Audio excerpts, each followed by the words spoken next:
В республике проходит акция «Подари платок солдату». Принять участие в ней могут все желающие. Какими узорами украшают носовые платки и что следует учитывать при подготовке подарка? Ответы в нашем сюжете.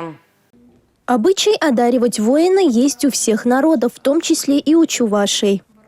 У чувашских женщин, у чувашских девушек была традиция, когда они специально для своих женихов, для своих мужчин вышивали платки. Национальный музей совместно с Союзом женщин республики запускает новый проект «Подари платок солдату». Акцию объявили 1 октября, но несмотря на это в музей чувашской вышивки уже поступило более 500 платочков. Очень хорошо у нас проявился Батыревский район, который прям колоссальными темпами, очень быстрыми сорганизовались, и там практически около 100 платков они буквально за несколько дней сделали. Ну и остальные районы все подтягиваются. Сотрудники музея предлагают для вышивки 4 знака. Их издревле вышивали на мужских рубахах, чтобы защитить носителя от злых сил и опасностей. Один из таких узоров – это птица.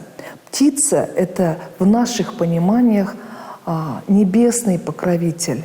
И вот эти узоры обычно делают наши мастерицы то, что выше плеч даже.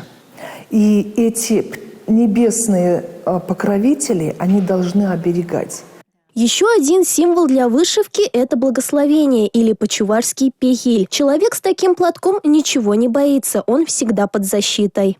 Один из самых популярных знаков – это знак огня, благодаря которому и в решении цветовом, и, наверное, в самой структуре дается уже ощущение такой крепости духа, мощи, ощущение, я говорю, какого-то праведного пути. 4-й знак – древо жизни, что означает веру в будущее. Вещи, сделанные своими руками, наиболее мощные обереги. Благодаря им наши солдаты будут знать, что под защитой высших сил. Милена Алексеева, Алина Сусметова, Бахтияр Велиев, Юрий Марков, Республика.